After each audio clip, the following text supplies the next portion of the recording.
Hello and welcome to Achievers Hive dear learners of IGNOU MS psychology MPC 005 की series का ये last video है, 9th video जो है। और यहाँ हम कवर करेंगे क्वालिटेटिव रिसर्च और इसके बाद कुछ डिफरेंसेस को। आज का जो वीडियो है उसमें जो डिफरेंसेस आपको दिख रहे हैं काफ़ी सारे हैं, जिसमें से ये क्वासी और रिसर्च डिज़ाइन के बीच में डिफरेंसेस, वेरिएबल कंस्ट्रक्ट के बीच में, कॉन्सेप्ट कंस्ट्रक्ट के बीच में कुछ ना कुछ डिफरेंसेस आते हैं। यहाँ तक कि एग्जामिनेशंस में ये भी देखा गया है कि 10 मार्कर के क्वेश्चन में एक नॉर्मल क्वेश्चन के साथ में डिफरेंसेस जोड़ दिए गए 6 मार्कर के या 4 मार्कर के, और बी सेक्शन में भी 6 मार्कर में आपको एक डिफरेंस देखने को मिला, समझने को मिला। तो ये जो डिफरेंसेस वाले टॉपिक हैं ये आपको कैसे हेल्प करेंगे साइमल्टेनियसली बताती भी रहूँगी, लेकिन ये भी जान लीजिए कि ये आपको बी सेक्शन में क्वेश्चन प्रोड्यूस करेंगे। इनफैक्ट पूरे पेपर में ये कुछ ना कुछ आपको क्रिएट करके देंगे। तो आज के वीडियो को अंडर एस्टिमेट नहीं करना है, मैं एक्सप्लेन तो करूँगी ही, लेकिन आपका काम थोड़ा ज़्यादा है यहाँ पे, क्योंकि जो डिफरेंसेस है ना वो आपको जब कॉन्सेप्ट्स, दो चीज़ों के बारे में क्लैरिटी होगी कॉन्सेप्ट्स की, तो उनके डिफरेंसेस लिखना फिर कुछ आपके लिए बड़ा टास्क नहीं है। तो बिना किसी डिले के आइए वीडियो की शुरुआत करते हैं। पहले एक टॉपिक जो रह गया है क्वालिटेटिव रिसर्च, इसको भी कवर करेंगे। डिस्कोर्स एनालिसिस हमने लास्ट टॉपिक किया था, और मैं बहुत ज़्यादा खुश हूँ कि आज जो है फाइनली ये सीरीज़ जो है ख़त्म हो जाएगी, क्योंकि मैं ही जानती हूँ कि मैंने इसको कैसे कंप्लीट किया है, कैसे मैं यहाँ तक पहुँची हूँ, और आप भी जानते हैं क्योंकि आप लोगों ने बहुत वेट किया है। Seriously thanks to all of you कि आप लोगों ने इतने पेशेंस के साथ, आपको पता था कि I was not well but still I was doing gradually slowly, और आप सब ने बहुत साथ दिया। पूछते तो सभी रहते थे कि मैम कब आएगी, लेकिन at the same time wait भी बहुत पेशेंस के साथ करते थे। तो thank you so very much. Start करते हैं। क्वालिटेटिव रिसर्च क्या होती है? क्वालिटेटिव रिसर्च वो एक टाइप है रिसर्च का जिसके अंदर वो सभी रिसर्चेज आएंगी, जैसे हमने प्रीवियस भी पढ़ी थी, आपने जितनी पढ़ी, डिस्कोर्स पढ़ी, उससे पहले जो भी आपने पढ़ी, उसमें आपने देखा जहाँ पे हम डेटा क्वालिटी की फॉर्म में ले रहे थे, not in terms of quantity. वो सभी रिसर्च इसका एक टाइप है। तो क्वालिटेटिव रिसर्च अलग से कुछ नहीं है, ये रिसर्च मेथड का एक ऐसा टाइप है जिसमें हम क्वालिटेटिव वे में चाहते हैं। This focus on exploring and understanding people's experiences, feeling and perspective in detail. जैसे सबसे सिंपल एग्जाम्पल क्या है? Case study. केस स्टडी में हम क्या करते हैं, वहाँ पे हम बहुत डिटेल में चीज़ों को करते हैं, तो वो एक एग्जाम्पल हो गया क्वालिटेटिव रिसर्च का। ये नॉन न्यूमेरिकल डेटा पर रिलाई करती है, जैसे कि वर्ड्स, इमेजेस, ऑब्जर्वेशन, इस तरीके का डेटा इसमें हम कलेक्ट करते हैं। फ्लैक्सिबल होता है ये मेथड, और इससे हम, मतलब इसके ऑफ कोर्स पॉजिटिव नेगेटिव्स दोनों ही होते हैं, बट अभी बिगिनिंग में हाईलाइट कर रहे हैं तो पॉजिटिव्स की ज़्यादा बात करेंगे कि ये जो है डीपर मीनिंग हमें प्रोवाइड कराता है एक्शन, इवेंट, सिचुएशंस का। बात आती है कि क्वालिटेटिव रिसर्च में स्टेप्स क्या होते हैं। Steps of evaluating data in qualitative research बहुत पूछा जाता है कि क्वालिटेटिव रिसर्च में डेटा के इवैल्यूएशन में क्या स्टेप्स यूज़ होते हैं, तो इसको अच्छे से समझ लीजिए। है सिंपल, कुछ बड़ी बात नहीं है। क्वालिटेटिव रिसर्च का जो डेटा होता है उसका इवैल्यूएशन, क्योंकि नॉन न्यूमेरिकल फॉर्म में होता है, डिस्क्रिप्टिव होता है, तो उसको इवैल्यूएट करना इजी नहीं होता। जब हमारे पास बहुत सारा डेटा होगा तो उसको समराइज करने का काम भी थोड़ा टफ टास्क हो जाएगा। कैसे कैसे हम करते हैं? सबसे पहले डेटा प्रिपरेशन। जो भी कलेक्टेड डेटा हमारे पास है उसको हम ऑर्गेनाइज करते हैं। जैसे हमने इंटरव्यू लिया तो क्या हमारे पास रिकॉर्ड्स हैं, हमने कोई भी क्वेश्चनायर किया, अटेम्प्ट करवाया, सेल्फ रिपोर्ट क्रिएट कराई, तो उसका जो डेटा है, तो सारा डेटा कलेक्शन करने के बाद हम उसको पहले प्रॉपर तरीके से, प्रिपरेशन का मतलब हो गया एक जगह पर इकट्ठा करना, समराइज करने के लिए पहला स्टेप हो जाता है। फिर है डेटा फेमिलराइजेशन। कई बार क्या होता है, डेटा सिमिलर टाइप का डेटा, फेमिलराइजेशन किसी भी सेंस में हो सकता है कि मतलब सिमिलर टाइप का डेटा है, बेस्ड ऑन हमारी जो रिसर्च है, सिमिलर टाइप का डेटा है तो उसको हिसाब से रख लिया, या फिर जो हमें एक टाइप का हमारी नीड को पूरा कर रहा है डेटा, तो उसको एक तरफ कर लिया।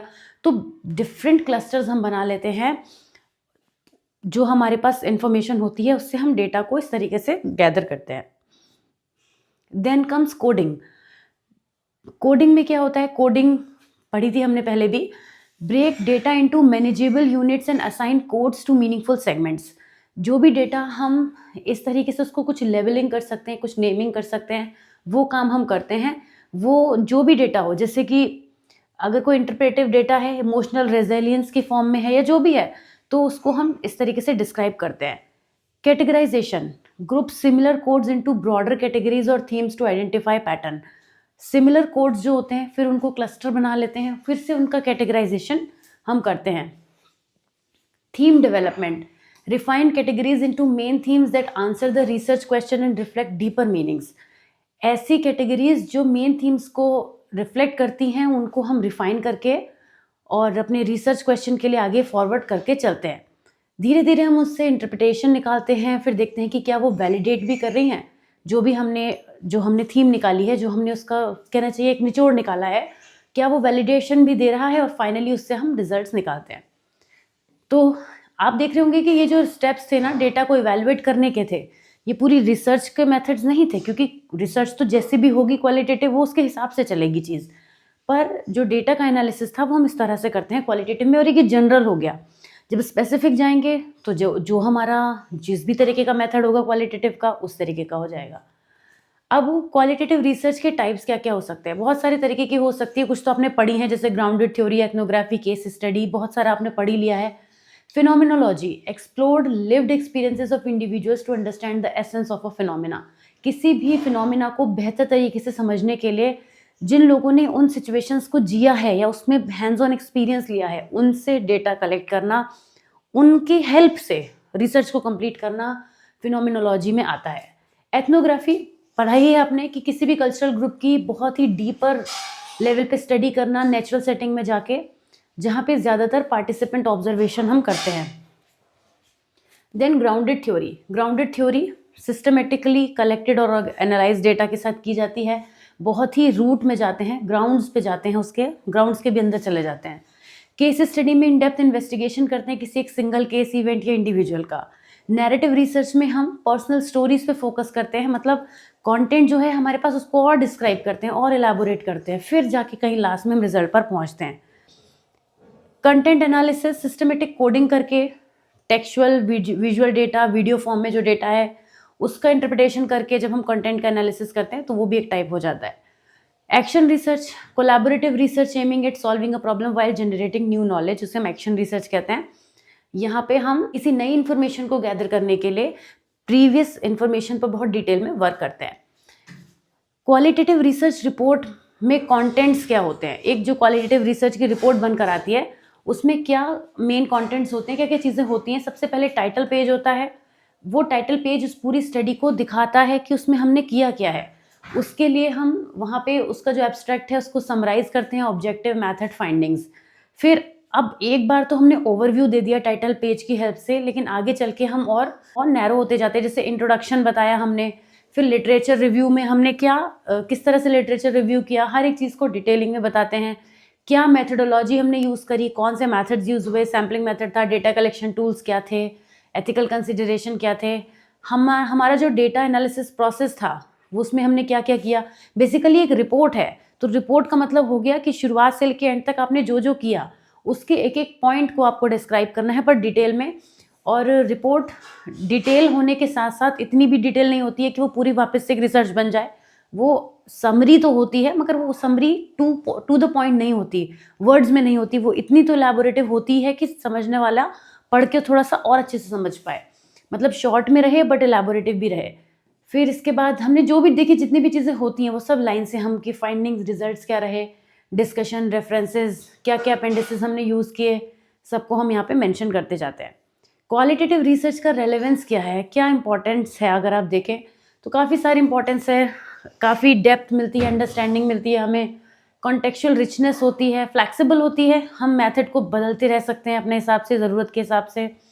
ये थ्योरी को डेवलप करती है, नए कॉन्सेप्ट्स को जनरेट करती है, और रियल वर्ल्ड ऑब्जर्वेशन में जो ग्राउंडेड थ्योरीज हैं उनको डेवलप करने में हेल्प करती है। प्रैक्टिकली इसको एप्लीकेशन हम कर सकते हैं और काफ़ी ज़्यादा एम्पावर भी ये करती है। तो कुल मिला के रिसर्च, क्वालिटेटिव रिसर्च जो होती है वो साइकोलॉजी की फील्ड में अगर हम देखें तो हमें बहुत ज़्यादा हेल्प करती है अपने सब्जेक्टिव डेटा की हेल्प से। नेक्स्ट पार्ट जो हमारा है वो डिफरेंसेस के बारे में है। तो आपको समझना क्या है, मैं जो आपको समझाऊंगी वो ये 2 पोर्शन समझाऊंगी, बाकी आपको अपनी बुक से या फिर बुक मेरा मतलब इजी नोट से ही है, या फिर आप यहीं से वीडियो में भी इसको स्क्रॉल करके स्टॉप करके एक बार सारे पार्ट्स को देख सकते हैं। क्वालिटेटिव रिसर्च क्या होती है, जो कि किसी भी पर्सन के एक्सपीरियंसेस को एक्सप्लोर करने में हमें हेल्प करती है, जो भी हम पढ़ रहे थे क्वालिटेटिव रिसर्च। इसमें नॉन न्यूमेरिकल डेटा होता है, वर्ड, इमेजेस, ऑब्जर्वेशन, और ये डीपर मीनिंग को फाइंड आउट करने में हेल्प करती है। वहीं पर क्वांटिटेटिव रिसर्च क्या है, किसी भी डेटा को न्यूमेरिकल फॉर्म में मेजर करने में हेल्प करती है। ये जो कलेक्ट करती है मेजरेबल फैक्ट को, और ऐसे चीज़ों को कर सकती है जिन पर हम स्टैट्स लगा सकते हैं, जिन पर कैलकुलेशंस कर सकते हैं, उस तरीके का डेटा ये कलेक्ट करती है। ठीक है, इसकी हेल्प से हमें काफ़ी हाई लेवल ऑफ एक्यूरेसी के साथ इन्फॉर्मेशन मिलती है, क्योंकि ऑफ कोर्स जब भी न्यूमेरिकल वे में चीज़ों को करेंगे तो थोड़ा सा वेरी तो करेंगी। ठीक है, एग्जाम्पल की बात करें तो how patients feel about hospital care through interviews, ये एक क्वालिटेटिव रिसर्च का पार्ट होगी। जबकि calculating the average waiting time of patients in a hospital, ये आप देख सकते हैं यहाँ पे हम ऐसी कैलकुलेशन कर सकते हैं जो कि हमें न्यूमेरिकल फॉर्म में मिलेगी। तो ये 2 हो गई, बाकी की डिटेल्स आप कवर करेंगे नोट्स में से। क्वासी एक्सपेरिमेंटल रिसर्च डिज़ाइन और एक्सपेरिमेंटल रिसर्च डिज़ाइन में क्या फ़र्क होता है। क्वासी एक्सपेरिमेंटल रिसर्च डिज़ाइन जो होती है वो कॉज ऑफ इफेक्ट रिलेशनशिप बताती है, लेकिन does not use full random assignment of participants to group. ये रियल लाइफ सिचुएशंस में यूज़ होती है जहाँ पे रैंडमाइजेशन पॉसिबल नहीं होता या फिर एथिकल होता है। जबकि एक्सपेरिमेंटल रिसर्च में क्या है, एक स्ट्रक्चर्ड मेथड है जहाँ पे पार्टिसिपेंट्स को रैंडमली असाइन भी कर सकते हैं, कंट्रोल ग्रुप बना सकते हैं, एक्सपेरिमेंटल ग्रुप बना सकते हैं, कंडीशंस कंट्रोल हो सकती हैं। जबकि क्वासी में कंडीशंस हम कंट्रोल ही नहीं कर सकते, इसीलिए हम क्वासी करते हैं। अगर कर ही सकते होते तो हम वो रिसर्च एक्सपेरिमेंटल होगी। ठीक है, तो ये 2 हमारे हो जाते हैं इसके पार्ट। एग्जाम्पल की बात करें तो studying the effect of a teaching method in 2 existing school classes, ये हमारा क्वासी में आ जाएगा। Randomly assigning students to different teaching methods to compare result, ये हमारा जो है वो रियल सिनेरियो में होगा। एक्सपेरिमेंटल रिसर्च और फील्ड रिसर्च में क्या फ़र्क है। एक्सपेरिमेंटल रिसर्च एक सिस्टमेटिक मेथड होता है जिसमें कॉज इफेक्ट रिलेशनशिप को कंट्रोल्ड एनवायरनमेंट में स्टडी किया जा सकता है। लेकिन फील्ड रिसर्च में हम क्या करते हैं, यहाँ पे हम किसी भी फिनोमिना को ऑब्जर्व करते हैं, अंडरस्टैंड करने की कोशिश करते हैं कि वो नेचुरली कैसे हो रहे हैं। एक्सपेरिमेंटल रिसर्च जो आपने अभी ये पढ़ा था ना,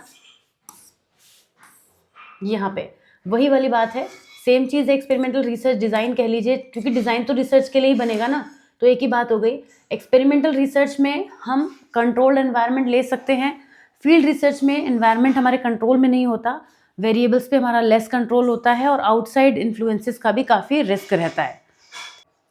अब एग्जाम्पल की बात करें, testing a new drugs effect in a lab with control groups, studying consumer buying habits in a market place, दोनों में डिफरेंस आप क्लियरली देख सकते हैं।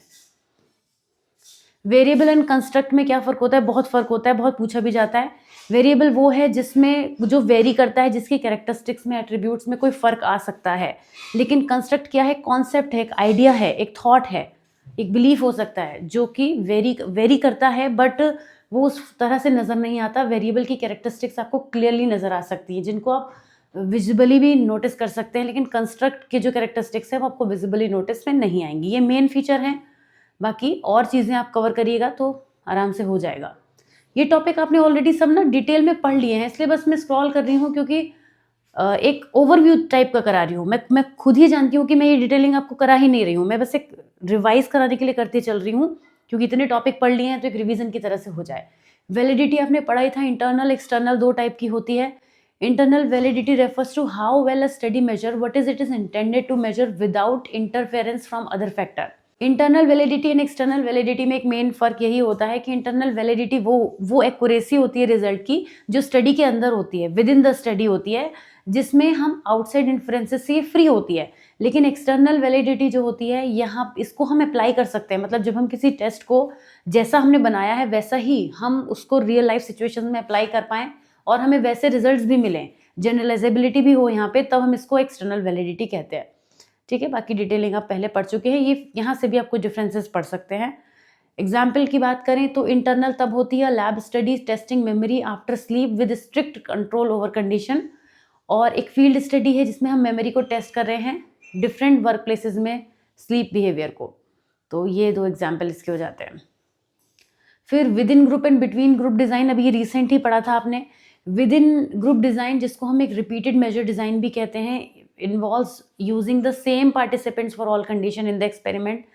Each participant experience every treatment. यही था विद इन ग्रुप, कि हर पार्टिसिपेंट को हर एक्सपीरियंस को करने का मौका मिलता है, वो विद इन ग्रुप होता है। लेकिन बिटवीन ग्रुप में क्या होता है, हम डिसाइड कर लेते हैं कि किस पार्टिसिपेंट को कौन सा पार्ट एक्सपीरियंस करने को मिलेगा, वो बिटवीन ग्रुप हो जाता है। Each group experiences only one version और द ट्रीटमेंट और वेरिएबल। बाकी इसके जो डिफरेंसेस हैं वो आप कवर करिएगा।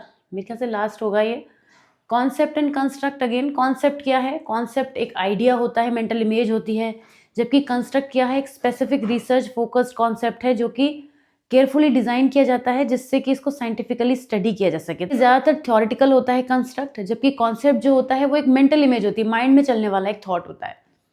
ऑलराइट, इसको अगेन आप कवर करेंगे। थोड़ा टाइम इसमें आपका जाएगा जो मैं अपना सेव कर रही हूँ इन अ वे, पर आई एम श्योर कि आप बहुत अच्छे से इसको सब कवर कर लेंगे। And with this we come to the end of MPC 005। I hope ये सीरीज आपको बहुत बेनिफिट देगी। इस पेपर से जितना आपको डर लगता है वो फियर भी खत्म हो गया होगा। इतना कुछ डिफिकल्ट था नहीं, डिफरेंट तो है, डिफिकल्ट नहीं है।